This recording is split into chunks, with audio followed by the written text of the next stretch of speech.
අපි මෙනෙහි කිරීමට සූදානම් වෙන්නේ දේව මාතාවන් සම්බන්ධයෙන් තවත් ගෞරවනීය නාමයක් වන උන්වහන්සේගේ වරප්‍රසාදයේ මාතාව යන නාමය සම්බන්ධවයි. වරප්‍රසාදය එම වචනය තුළ ගැඹුරින් අර්ථ දැක්වෙන්නේ දෙවියන් වහන්සේගේ ආදරය මනුෂ්‍යයාට කොයිතරම් ප්‍රමාණයක් දෙවියන් වහන්සේ ආදරය කරනවද කියන යථාර්ථය සම්බන්ධයෙන්. අපි මුලින්ම බලමු වරප්‍රසාදය කියන්නේ මොකක්ද කියලා. වරප්‍රසාදය කියන එක ගත්තාම අපි දකින දේ තමයි දෙවියන් වහන්සේ මනුෂ්‍යයාට තිබෙන ගැඹුරුම ආදරය වරප්‍රසාදයක් හැටියට දවස ගානේ අපේ ජීවිතවලට ගලාගෙන එනවා. මරිය වහන්සේ එදා එතුමිය ඕ කියපු වචනය තුළ ඒ වරප්‍රසාදය ලෝකයට ගෙනෙන මාතාව බවට පත්වීම අපි මේ දෙවියන් වහන්සේ නැත්නම් දේව මාතාවන්ගේ වරප්‍රසාදයේ මාතාව යන නාමය තුලින් ප්‍රකාශ කරනවා.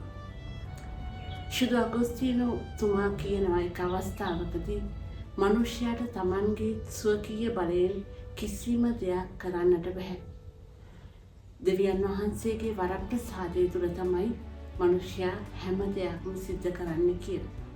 ඉතින් එදා අතීතයේදී දේව මාතාවන් එතුමිය එදා ගාබ්‍රියල් තුමන්ට ඔව් කියපු වචනය තුළ මේ වරප්‍රසාදයේ ආරම්භය ලෝකයට අරගෙන ආවා.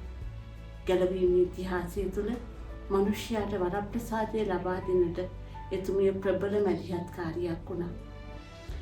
ඉරණේයස් තුමාගේ ප්‍රකාශයට අනුව පුරාණ ඒව අකීකරුකමේ පාපය තුළින් නැති කරගත්ත දේව වරප්‍රසාදය මරියතුමි තමන්ගේ කීකරුකම තුළින් නැවතත් ලෝකයට අරගෙන ආව බව අපි හැමෝම ශුද්ධ බයිබලය තුළින් අධ්‍යයනය කරනවා.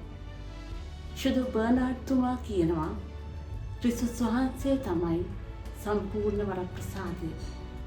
නමුත් උන්වහන්සේව මේ ලෝකෙට ජනිත කරන්නට දේව මාතාවන් තමන්ගේ කුස තුළ එම වරප්‍රසාදය මාංශගත වෙන්නට හැරීමම එතුමියට වරප්‍රසාදයේ මාතාව කියලා ප්‍රකාශ කරන්නට හේතු කාරණාවක් වුණයි කියලා.